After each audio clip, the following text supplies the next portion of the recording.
Well, you know I come from a long line of cocks just like me, who never stop believing despite our history. Cause though there's been heartbreak and oh so many tears, I know one day I won't have to say wait until next year. Cause I watched every quarter of 2010, from the beat down of Bama to Atlanta's bitter end. And I've cheered for Alshon Jeffrey, Melvin Ingram and Connor Shaw, and Jadavion and Marcus were the best I ever saw. Yeah, and I hate them Georgia Bulldogs, Florida Gators, and Rocky Top. Oh, what else can I say? I'm just a big old cock.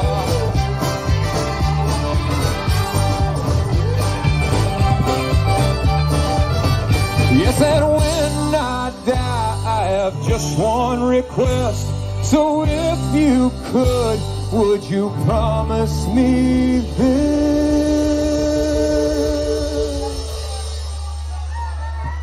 These boys can still kick the SEC's ass right now. I play quarterback probably, right? I just hand you the ball. I just hand you the ball every time. I've got 1 year of eligibility left, guys, in case you need me. All right, boys and girls, this is the emotional part of the song. If something happens to me between now and the last weekend in November, I want y'all to throw me in the cooler at Steel Hands and bring me out on that Saturday when we're going to kick Clemson's ass.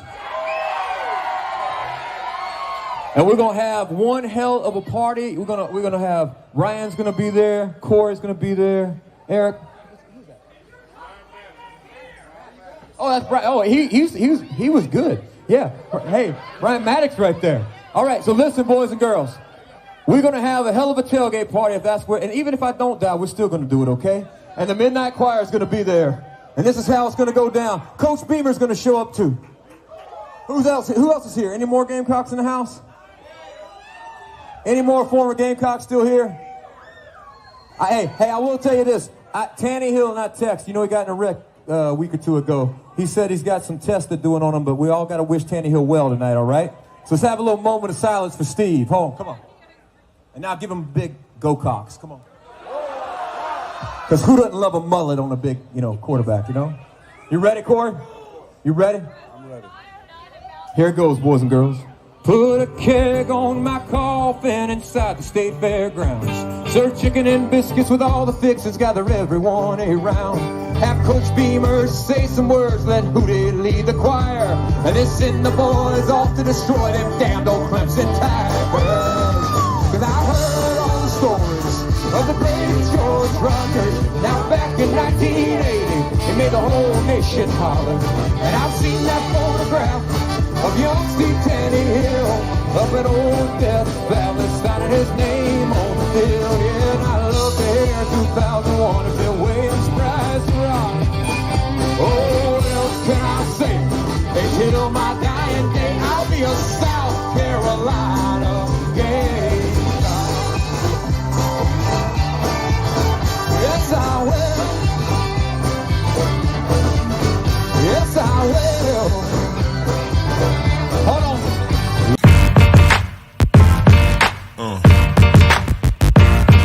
Yeah. Yeah. Yeah. And what is up? Welcome in GC Live Thursday episode. Wes Mitchell here, Chris Clark. If you are on the video version of the show, you were just serenaded by Patrick Davis and his Midnight Choir, who will once again, for the third straight year, headline the GC kickoff party. You see it right below our faces. That'll be August 19th.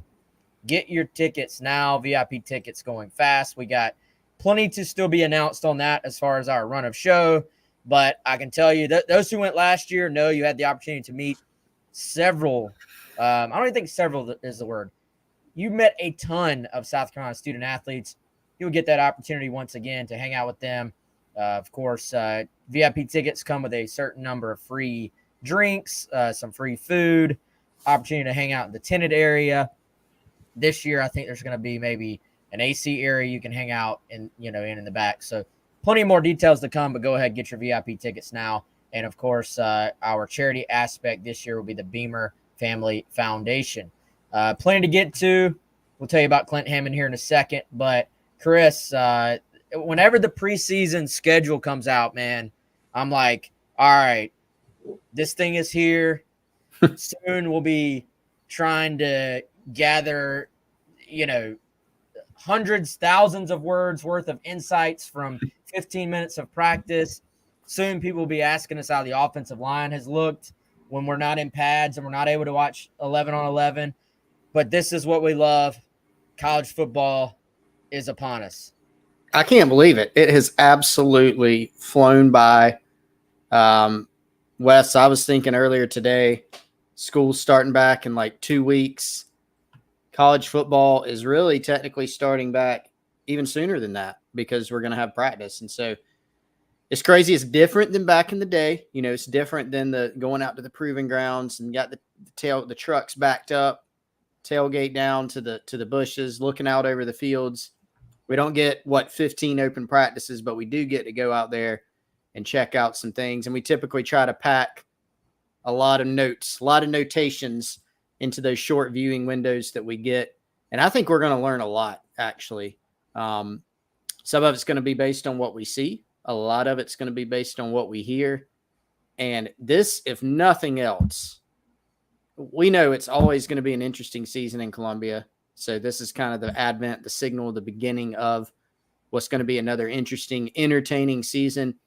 And this is a very intriguing team, right? Because there's some intrigue about maybe how good can the offense be? Can the defense take a step forward? But also so many questions with this team. And you can take that however you want, Wes. I mean, some of the questions are things that are kind of, this has to get figured out before the season. Others are just, hey, can maybe a young player come and take a position from somebody else? I think there's so many interesting subplots going into practice. So I definitely can't wait to get it started either. And I think, man, so this time of year is great because you can kind of start to take what's being said publicly and kind of marry that up with what you're hearing behind the scenes, and then hopefully try to give the people an idea of what to expect. Now, does that always mean it's going to be what to expect on the field as far as overall success or lack of success? No, not always, but you can at least start to give them an idea of what to expect in terms of the key players, the people who are stepping up, the positions where guys need to step up, and obviously always the really big question for fans, which freshman do I need to know? Who's going to play? Who's going to step in? Who might start? Who's going to be a rotation guy? Who's going to be a special teams guy, et cetera, et cetera. And I think we're already starting to get a feel for that.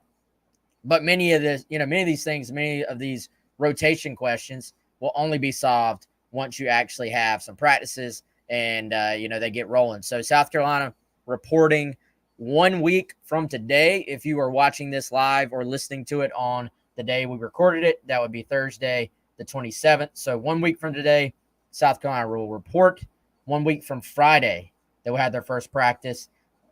A portion of that practice will be open to the media, so we'll be able to provide a little bit of insight then. But obviously, media day, a chance to talk to tons of players and get their thoughts going into the season, which we will look forward to doing next week as well.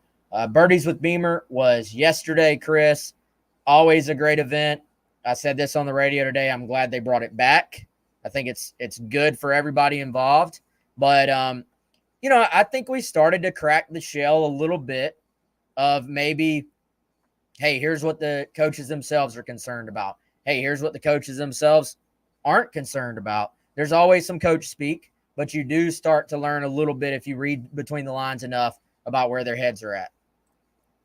Yeah, you do. And I think you and I, Wes, probably paying attention to some of the same types of things pretty closely.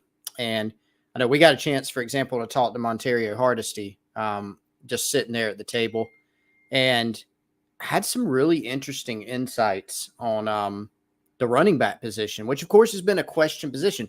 Shane Beamer fielded a question during he spoke for 20, 30 minutes, had kind of an opening statement similar to media days, fielded some questions from the local media who were in attendance. And he got one about the running back position. Hey, is it going to be a by committee approach since you don't have that guy coming back who's a 800-yard rusher, 1,000-yard rusher? Is it going to be running back by committee?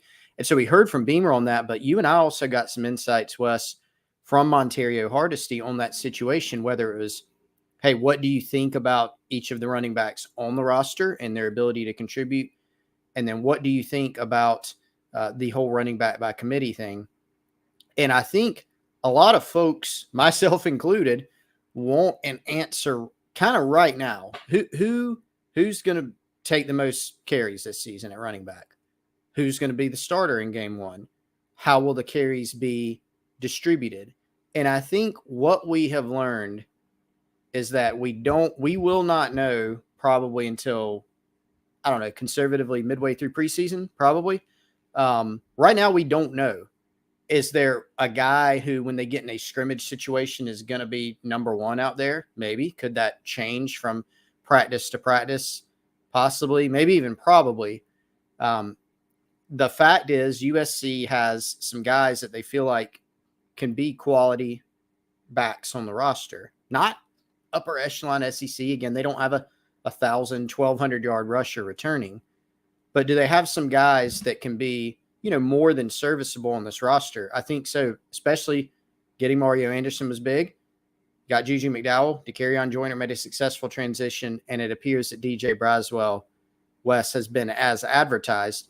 But Montario Hardesty said something really interesting. He said that he tells his guys all the time, I don't decide who starts, you do. And so with the competition being this tight and there not being just this obvious answer at the running back position, what I think that means is the staff is going to, and the players are going to have to sort this out on the field. If one guy emerges and he's a good margin better than the others, he'll probably take the most snaps. If one guy doesn't, I think we'll see more of a rotation. And Wes, we've seen in the past, that can even change during the course of a season, not even because of injuries, but just because maybe one guy is a little bit more effective than another. So I wanted to see if there was anything new at running back, get Hardesty's take on it. I don't think we particularly learned anything new there other than it's still status quo. It's still a wait and see as we go through preseason ball here. Yeah, and I think, man, so I don't know if we know yet who the one is going to be week one, game one. I think that's going to be determined. I'm somewhat reading between the lines here, man. I think I know who's rolling out there first practice. I think it's DeCarrion Joyner. I think you look at the level of respect that the coaching staff has for him. I'll tell you a nugget, man. So you got a guy who obviously we all know at this point. We all know the story. Four-star quarterback out of high school. Then comes in, has played quarterback, has played wide receiver, has played wildcat quarterback. Well, this time, not this time last year, but at some point last year, you have the current South Carolina running backs coach, Montario Hardesty, watched DeCarrion and thought in the back of his mind, that guy's a running back. And then you have Dow Loggins, who I sat there and listened to talk for half an hour yesterday. And he said he watched Joyner during bowl practices last year when he just had a chance. Remember, he was there, but he didn't have to do anything, which is actually an excellent place to be if you're evaluating. You're not making decisions. You're not coaching. You're just watching, gathering information. And he thought in his mind, wow, that guy looks like a running back. And then he starts to get the story. Oh, he was a former quarterback. He's their wildcat guy. But, was a very good runner as a quarterback in the past. So it kind of made sense, but he didn't know the backstory on it. So you got two guys. I think there's a difference between making a position change out of desperation or making a position change when you're just like, man, we we're thankful this opportunity is here, because that room, we're having a different conversation about that room if Joyner is not in it. So this has shifted, in my opinion, from, he's going to, what's the phrase? Like, he's moonlighting as a running back. Like, he's going to take some snaps in the backfield. I think it's actually kind of telling that it says RB by his name in that media guide. I think he's the first guy out there. I think he's probably the first guy out there game 1, 2. Is there a scenario where somebody just comes out and just looks so good that they're like, this is our guy? Yeah, that could always happen. But I tend to think 5 is going to be in the starting lineup with this group, and then it's going to kind of sort out from there, just because there's so much respect for him from this staff. And, Loggins even said, man, paraphrasing here, like, basically he said, I'd hate to see where we were without having a guy like Joyner in the backfield. So it's interesting that went from, we're going to give him a shot at running back to like he could be the guy. And I think part of that could have been just trying to downplay it, not put too much pressure. Dakereon Joyner's been a guy that has had a lot of pressure on him, right? Remember, going back to his recruiting, 4-star quarterback. A lot of folks put a lot of expectations. When you're a quarterback, you have expectations by your name. When you're a quarterback that has 4 or 5 stars by your name, even more so. And then we've just always seen some of those flashes of what Dakereon can do. Obviously, whether it's been the usage, whether it's been the health, position changes, whatever it's been, he's been kind of held back, frankly, during his time in Columbia for a variety of reasons. And so I think you needed, if you were Shane Beamer, if you were the Gamecocks, some time to not put too much pressure on it, to let it kind of organically develop and see where it goes. But as it stands, he took to it extremely well in the spring, to where it looked like out of the spring he was a natural, picked it up faster than probably anybody expected, and now is sitting pretty with a really good chance to be the starter. I think, Wes, that I agree with you. If I had to make a call right now, that's where I'm going to. I think my question is, does it become close? I think you always leave some wiggle room for somebody else to come and, challenge for that spot. I think you tend to look at a Mario Anderson for that, maybe even Braswell. Hey, let's see what Braswell does in the preseason once the pads come on. He's got a lot of really good traits. Juju McDowell, you're going to use in a unique way because of his skill set. How close does it become? Does that make you feel like, hey, we need to kind of not split carries, but is it going to be a little bit more even, or does Dakereon kind of take the job and run with it? I think that's still a question at this position, but Loggins is exactly right. If you don't have Joyner in that room, the outlook is a lot different, not only because of some of the things he can do, but just your overall depth, which Shane Beamer said again on Wednesday, Wes. I don't remember the exact wording he used yesterday, but they're still not quite comfortable with the level of depth they have in that room, given the nature of the position. Yeah, I want to continue this conversation. I think there's more to it, Chris. But first, let's tell everybody about our friend Clint Hammond of Movement Mortgage, clint.hammond.com, 803-771-6933. If you want to buy a new home, if you are interested in the process of buying a new home, or if you just want to kind of learn about it, what are the interest rates right now? What would my monthly payment look like? How does this process even work? Clint is your guy, clint.hammond.com. Again, 803-771-6933. Bought my first house with Clint.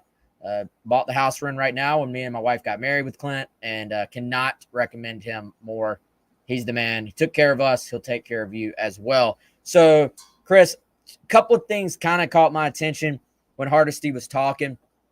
One, he threw in there that Joyner is a better sort of between the tackles power runner than maybe people give him credit for, than maybe people think. We've seen Joyner on social media. Hey, guys, I'm 229 pounds now. Like, there's no part of me that's too small. Like, this is not a thing. This is not a narrative. This is not anything that should take off. That's not a thing at all. So, I think that was interesting. I also, the forgotten guy in this, to an extent, has been Juju McDowell. And, Juju McDowell, this saying where people kind of, they're like, oh, he said the quiet part out loud, and it's supposed to be like that you're saying like a secret thought or something. That's not exactly what this is, but I thought it was interesting because Hardesty said something that I was like, you know what? I should have thought of that before. I agree with that. Juju McDowell, as a true freshman, was pretty dynamic. He had some moments for sure.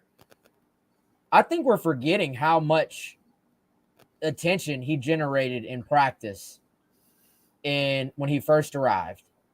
And then, there were some moments, man. Like, look at they don't beat ECU in year one without Juju McDowell's contributions. And I even remember a couple of moments, maybe last year, where, and this is before Marshawn really got going and just took off. Marshawn kind of took off the middle part of the year when they said we're going to force feed him the football. There were times when they got Juju in space where I was like, man, Juju quietly looks like their best back.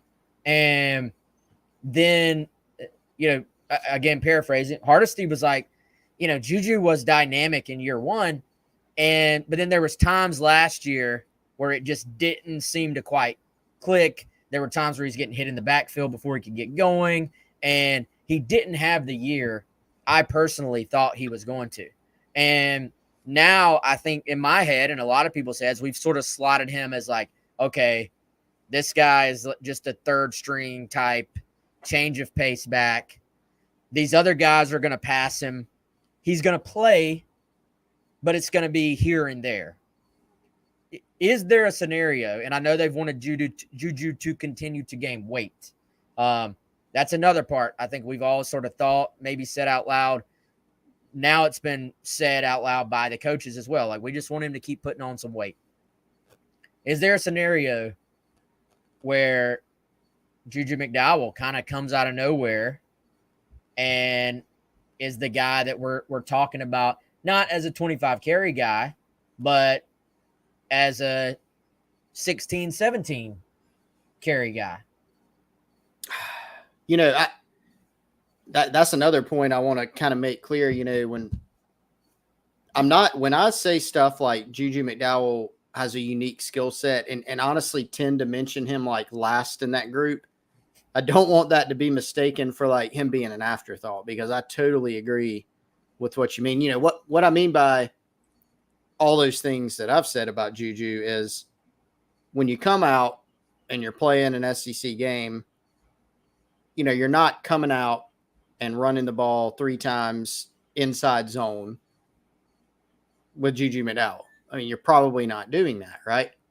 But that skill set is, to go back to what Dowell Loggins said yesterday, Wes, he mentioned game plan guys. I think that Juju McDowell is a game plan guy because when he's out there, he's really good in space. Like, you remember that drill that they run, Wes, where they run the little bubble drill, the little sideline drill, and they throw out a little pass to the flat in practice? Yeah. And somebody has to run him to the sideline. Like, he'll juke people out on that. It's like almost impossible, but he just has a knack for it. Like look in the Tennessee game last year, like the way he was used there, scored that touchdown, just juked a couple people out of their shoes. He can be an asset catching the football, special teams if you want him to, running the football. I just think he's someone that, for Dowell Loggins, your job is to kind of unlock him, right? And so I do think he can be quite effective carrying the ball. It might look a little different, but I think he's quite an important player for this offense because of his skill set and how he is a little different than your typical back. Some of the things he can do for you, I think he's very important and shouldn't be forgotten. Wes, another thing I think maybe since enough time has passed, a couple years since he's been in high school, this guy put up video game numbers against some of the best 6A ball in Georgia. Mm-hmm. Buford, he was putting up huge numbers against those teams. And we've seen kind of some of the flashes of that over time at South Carolina. So definitely same page with you that he's someone that you got to find a way to get going, how to use the best way. And I think has the potential for a quite important role on this offense. Yeah, and it's going to be week to week to an extent. I think I personally, running back by committee. Kind of hate the phrase, honestly. It feels like underhanded almost. I don't know. There's like just the connotation of it is a little bit off for me. By committee, that means you got guys who can't play. Yeah. You like you have three, one. you got three, so you don't have one. You know what? Maybe, we'll see. Maybe that's the case. Yeah. But I like when, hey, let's get this hot hand and let him go play. There's also, I've had this theory about running backs too, man. And by the end of this show, they're going to be like, okay, so they just half predicted every single one of the guys will be number one. Right. Like I can make a case on all of them for you. Let me make my Mario Anderson case. So to me, I liken him to Kevin Harris. I think the skill set there is kind of similar. I don't know if he's got that sneaky top end speed that Kevin Harris had but this time when Kevin Harris was entering the program, I wouldn't have come on here and said, yeah, Kevin Harris is a speed merchant. But then dude runs away. He would run away from people. Yeah. So you never know. Right. But just the big, the big legs, like sort of shorter guy, thick player, runs behind his pads, all those things. All the cliches for a big back. Yep. Yes. But dude, those things don't translate to modern college football practice. They translate to modern college football games. Yeah. And Kevin Harris was behind Marshawn Lloyd when Marshawn Lloyd was a true freshman and Kevin Harris was in his second year. Marshawn got hurt, as we all know. Kevin stepped in, as we all know, and he became a 1,000-yard rusher. So, like, is there a case where Mario Anderson just kind of quietly goes through practice, Joyner's the starter, everything's sort of status quo, and then this dude gets in the game and just starts running over North Carolina linebackers? And everybody's like, who is this guy? Yeah. I think that's possible. I think let's do a make the case.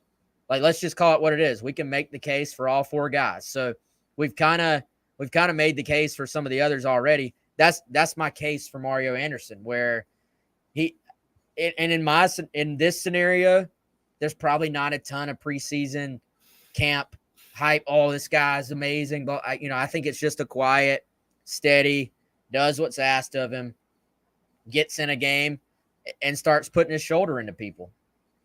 And I mean, if you're a Gamecock fan and you're in the stands at Bank of America Stadium or you're watching on television and that happens, the ecstasy level is off the charts, right? I mean, you would just so love, especially after, some of the run game struggles of recent, it's just been so up and down, right? And the run game, especially against pretty good competition. You go into this game, Wes, knowing that North Carolina has underachieved defensively, it looks like, the past couple seasons. Maybe they turn it around because they do have some talent, especially up front. But they've underachieved, and you go in with question marks running the football. If you're out there and it becomes, the Mario Anderson show where he's, I think here's another thing that Monterio Hardesty said yesterday. Anderson's the type of guy where if it's blocked for 7, he can get 12. It's hard to block for 7 in college football. But let's say, it's blocked for 1 and he's getting 4 or 5. It's blocked for none and he's falling forward. He does the traits that he has, even with what he did. He's not going to do, I don't think, Wes, what he did at Newberry, right? There is a step up in competition. But some of those traits that he carries, I think can translate. Namely, if you're a running back and you can break tackles, you have a lot of value. So he can break tackles. He's a powerfully built guy. He's a little bit more, I think, explosive and a little bit more quick than we're giving him credit for too. This isn't just a big plotter. He's someone that can move. And so it would not, like, if somebody said, well, man, I think Mario Anderson's going to end up being the leading carrier of the football this season, I'm not going to call you crazy, because I do think you use the word make your case. I think you can make the case for it legitimately. Yeah, that's our case there. Screw it. Let's make our case for DJ Braswell now. Although I gotta say, man, I was sitting there. Do you have to sort through coach speak a lot of times on preseason? Of course. Yeah. I've left the last week or so. I truly think they just being the building in general, I think they think they're going to be fine at running back. Does that mean there's an all SEC performer in the bunch? I'd be surprised, but I think they think it's not a dire situation. I think all those guys have shown enough progress that they think it's going to be okay. Ultimately, it's going to come back to the offensive line, in my opinion, for both Spencer in terms of protection and for these running backs, and whether they're going to be able to have the super productive seasons that they want to have. But it did catch my attention, man, when Dow Loggins, I shared this on the radio today, but I'm going to just share it again. Dow Loggins, talking about DJ Braswell, was very quick to say, look, ask me in 3 weeks. I want to see him in pads. I want to see him in a real practice, not in, simulated summer type work, real practice in pads, tackling, et cetera, et cetera. But he basically said, let me find this. He said, he's one of those guys, when you're looking at camp, you're like, hey, who in the camp needs to have a really good camp for us to be the team we want to be? And his name's going to be at the top of that list. So that doesn't mean if I'm Dow Loggins, I'm predicting, hey, he's going to be our starter. Doesn't mean I'm predicting he's going to rush for even, let's say, 500 yards this season. But does that mean I've circled him and said, we need to find out very early if this guy is who we think he is already? In a sense, not he's who we think he is 2 years from now. Is he ready to go? And I think we've seen that. We see that all the time. There'll be a freshman or two, the staff circles. This is everywhere in the country. And sometimes the answer is, hey, there's a huge need. Let's go way back, Chris. There's a huge need at cornerback. And some guy named Stephon Gilmore is a stud athlete. Right. Let's give him every chance to go play. Lo and behold, he starts from the second he hits campus. I'm not quite saying that's what this is. That's just what popped in my brain. Sometimes you got an open spot and you got a true freshman that you love the skill set, and you're going to say, we're going to give him every chance to show he can go do it. Is there a case to be made that Braswell has the most upside of any guys in that room? I think there is, when you look at the size and the fact that he is way faster than anybody is yet giving him credit for. That's the untold part here. This dude can absolutely fly. And I think we're going to eventually see that play out on the college football field. But I think it's worth mentioning right now. Well, DJ Braswell, a 10-700 guy, Wes. So there's a legitimate track speed, but also track speed that translates to the football field. I mean, go turn on his high school film if you want to see. I mean, you can see him running past people at that level, and he has translatable traits, I think. And, he has legitimate size. I remember, Wes, earlier this season, the returns were earlier this preseason, rather, in the summer, said, hey, so far so good as far as how he seems to be picking stuff up. Because remember, coaches, as of not too long ago, are now able to go out there and actually work with the players on the field, not in pads. That doesn't happen until preseason camp, but it's more than just, hey, hopefully the guys are out there doing some good things. Hopefully they're kind of running it themselves. Let's see what we hear from the strength and conditioning staff. Now it's a little bit more of actually being able to get into the playbook and see some things with them. The returns were so far so good. So when Logan says, hey, I got to see him in pads, there's a reason for that. This guy's a true freshman, new scheme, never played college football before, first time in pads. Maybe there's a wall that he hits. Maybe he runs right through the wall. If so, he does have, again, the size, the speed, and I agree with you, man. The upside there is the highest on the roster. Now we'll see, how long that takes, whether it's the season, whether it's later this season, whether it's next year. He's going to have every opportunity. Wes, why do you think that Logan said that? So let me go a little deeper into the psychology. Do you think it was they feel like to be as dynamic as they could be in the running game that he needs to play more? Is that kind of what it is? Do you feel like he said that because they need more depth at the running back position? And so him having a really good preseason camp where you feel ready, you feel like, okay, now we have a fourth guy, or maybe he's guy number 3 or whatever it ends up being. What do you think as far as why he said that? The main reason. Yeah, I mean, because we know it's all the above to an extent. It is. It definitely is.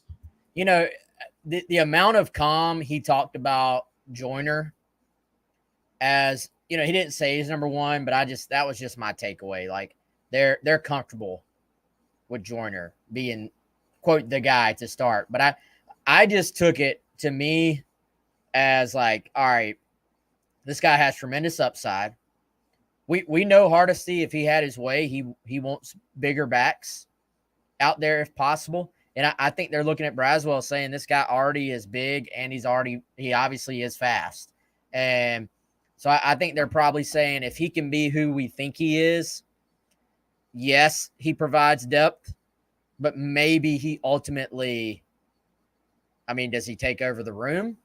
Maybe that's too strong. Does he ultimately become top 2 this season? I think if he's ready, like his upside is that, yes, he could take over into one of those top 2 spots, because here's the thing about running backs. You need 3 and 4 when you start getting hurt. When everybody's healthy, you really need 2 that are above the rest. Yep. Because you don't want to be in that situation where you feel like you have to keep everybody happy. You feel like you got to rotate 4 guys in. That just doesn't really seem to click a lot of times. You want to rotate 2 and then a third at a lesser rate, I feel like. So I think here's the thing also, inherently, Chris, true freshman, you kind of inherently a lot of times are going to say, oh, this guy has the highest upside. That's because you haven't seen him mess up yet. Like every player comes in with a raw slate until you realize, oh, he actually can't do this as well as he thought he would. Or, hey, he can do this, So I think a lot of times we talk about upside with guys. Quarterbacks come, oh, this guy's got a huge upside. All right, 2 years from now, we're going to be saying, hey, he's close to hitting his upside. Or, yeah, he had his upside, but he's not anywhere close to getting to it. Yeah. So downside, too, to playing the guy if he's not ready. Yeah, so for a freshman, there's always upside, right? Because we don't know what they can't do yet. So I think the easy answer is it's a combination of those things. I think the deeper answer is maybe they're watching this guy's high school film saying, this, as time goes, could this guy be the long-term answer, not just this year, but kind of 2-3 years down the line. What do you think? No, I totally agree. I think probably, man, the main reason, to go back to Logan's comments, I think the main reason is because you would rather have 4 backs than 3, to be quite frank. Yeah. That are ready to play, and we haven't even talked about pass pro, right? That's another thing for a true freshman. That's an area where you just really don't know. And so DeCarrion Joyner talked about that as being the biggest adjustment for him. He's used to carrying the football, a little different at running back, but he's used to being in the backfield. He's used to carrying the football. The pass pro, even for a guy who's an experienced football player, that's a big difference. It's a big adjustment for a true freshman to come in. You say, hey, Here's our call. You're going to have a linebacker from Georgia coming full speed at you. You got to stand in there and block him. That's a tall order. So I think the main thing is because of this position, its propensity for, causing injuries or guys getting banged up, what we've seen in the past. I think the main reason Logan said that is you just feel better about having a more full room of backs. But I also think that there might be another level that USC could reach if you feel like you can give him the ball, if he's ready in those situations. You don't want to ever be in a situation where you're playing a guy because you have to. You could do worse because Braswell's got a lot of talent, but again, they need this preseason to see how ready he is.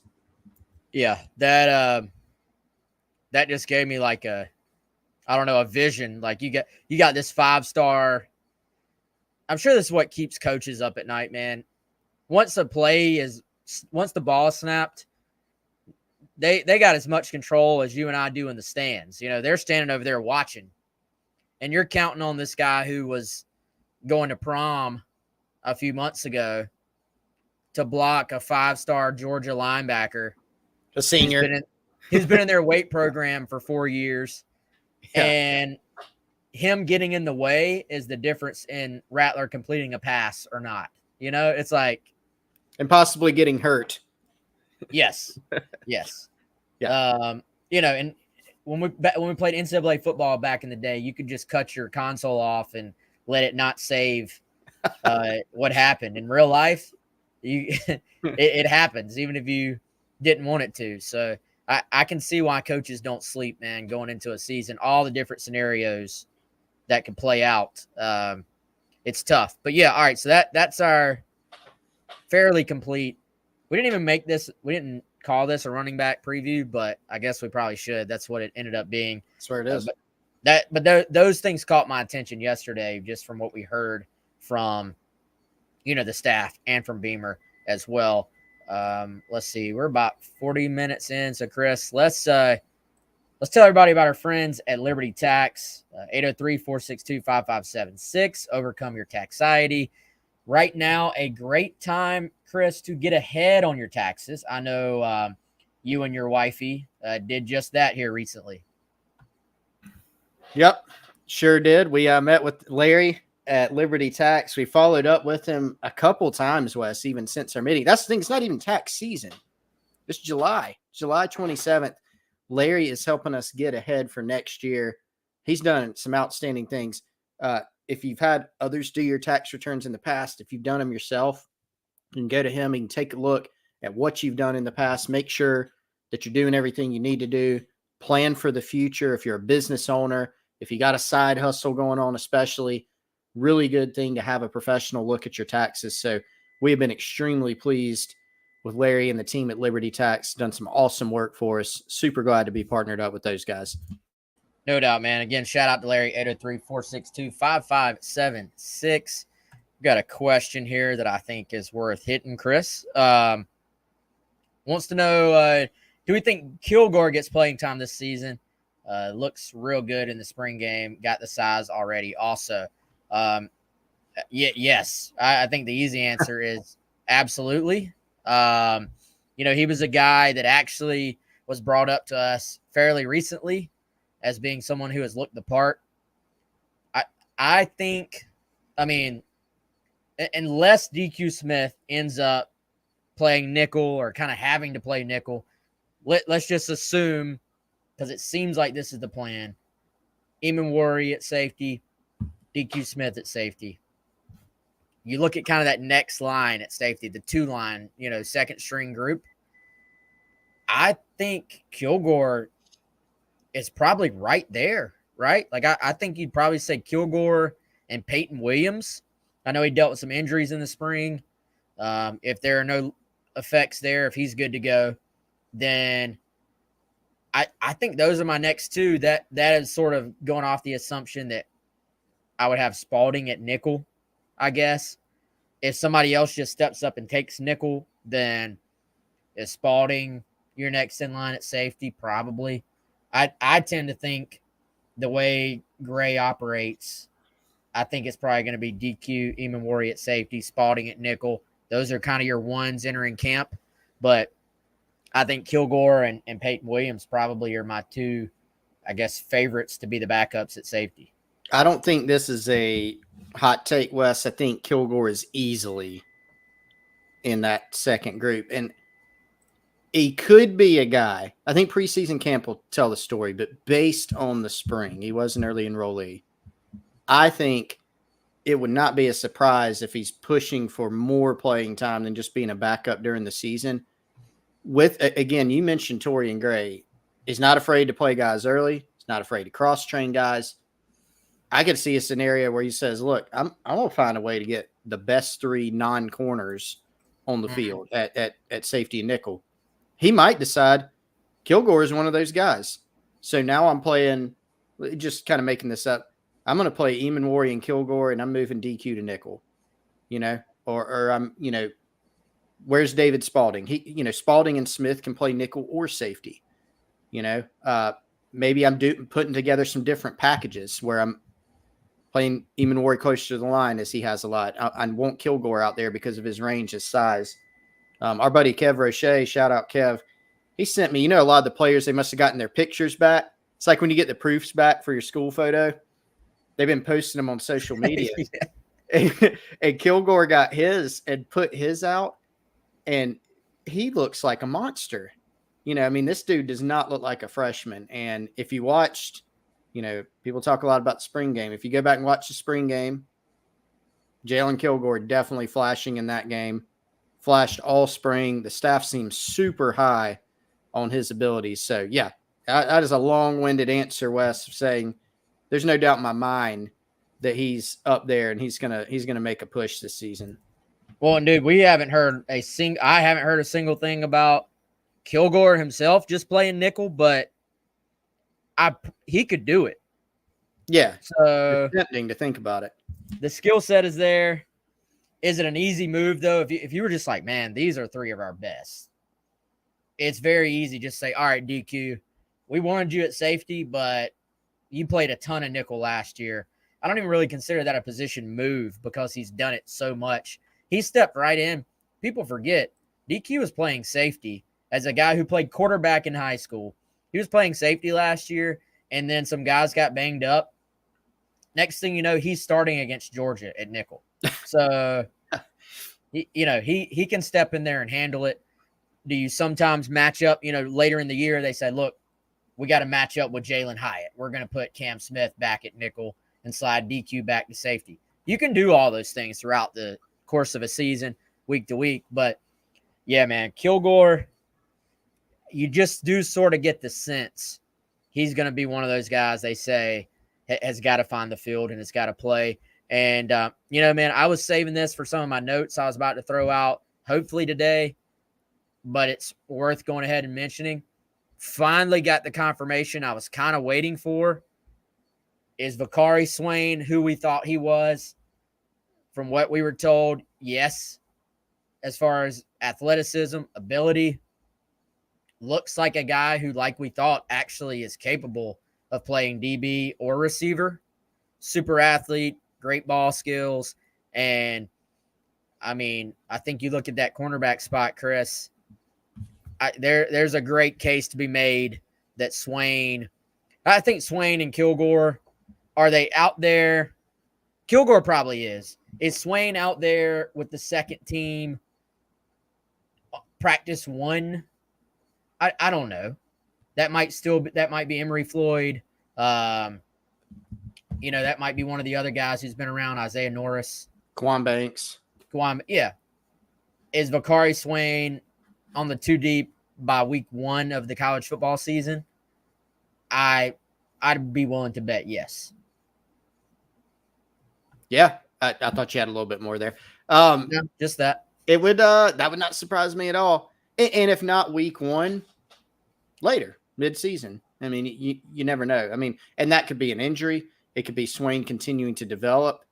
It could be him making so many plays in practice that they say, gosh, we got to give this guy another look. It's a little bit different, Wes, this year.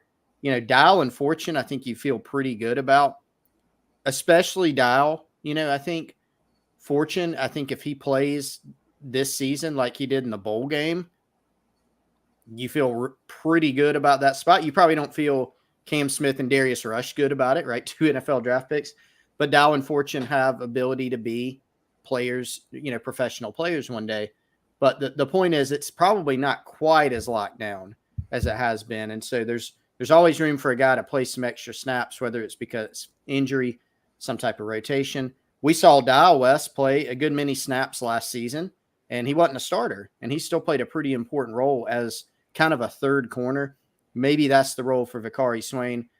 We're talking about upside earlier. We're talking about Braswell and kind of reaching that potential. Swain, I think, is probably the highest upside corner on the team. Does that mean he's going to be a day one starter? Probably not. Can he push, though, for playing time?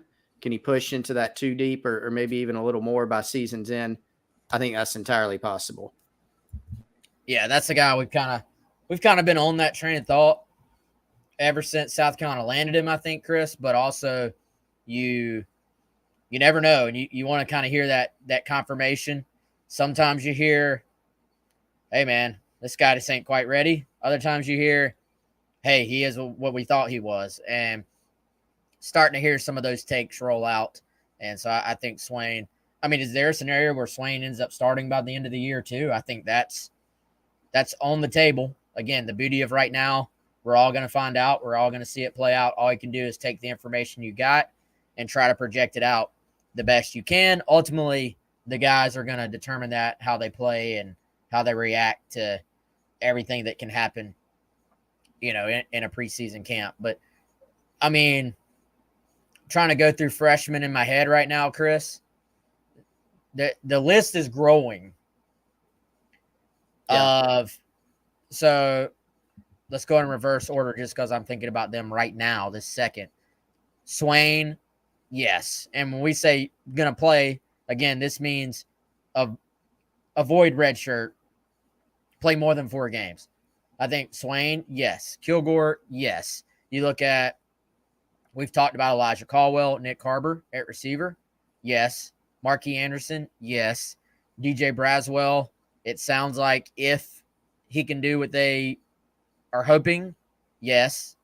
Marquis Anderson, yes. And I noticed at the media thing yesterday, they kind of said the freshman offensive linemen, like it as a bunch. Yeah, all of them.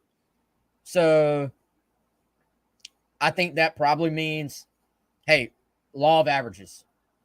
A couple of the guys, they're probably going to be like, he's not quite ready. He'll play in 2 mop-up games. They'll take their red shirt and they'll give it a shot next year. A couple of guys, maybe other than Marquis, come out of nowhere, in addition to Marquis, come out of nowhere or push and just say, hey, I'm ready to play, guys. Where do you need me? And, could Trevon Ball be that guy? Could Shivers come out of nowhere and maybe play? We'll see if Tree is ready. Craig, yes, Craig, you're absolutely right. He says don't forget Pup. Obviously, don't forget Dez Umeozulu at edge. Don't forget McLeod at defensive tackle. Don't forget Lenora Sellers. Don't forget. Okay, so the entire it's getting, you're right. It's getting up into that territory, as far as guys that can play some type of role this year. And Shane Beamer has continued to, he's doubled down, but I would say he's even grown, Wes, in terms of expanding how much he's talked about the freshmen playing.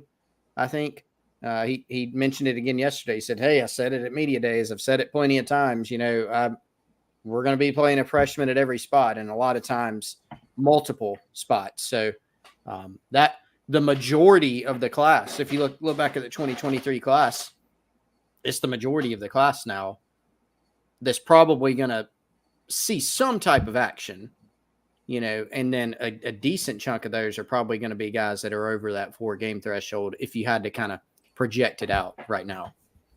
Yeah, and I think other than Marquis, man, I'm not really that comfortable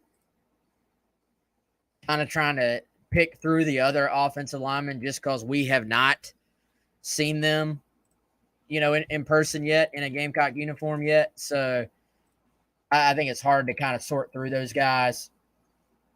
I think they're all got a chance, but, we'll see. Still Curtin says Judge Collier. Yeah, I mean, Judge looked the part in the spring, man. I mean, I didn't get to see him a ton, but didn't you think physically, I was like, okay, yeah, I get it. I see why Torian Gray offered him. Yeah, got length, size. I mean, saw him this summer, and you go, wow. It's almost kind of – it's like one of those guys you don't realize he's quite that tall and long. So, as a corner, I mean, we know Torian Gray kind of values that size at corner if at all possible. Collier has it. So he's someone, Wes, that at times during the spring was working with the twos, So I think there's a tightly contested battle behind your two starters now. You're going to be some more established or some, less established guys that have been in the program. Kwan Banks has played. Emory Floyd has not much.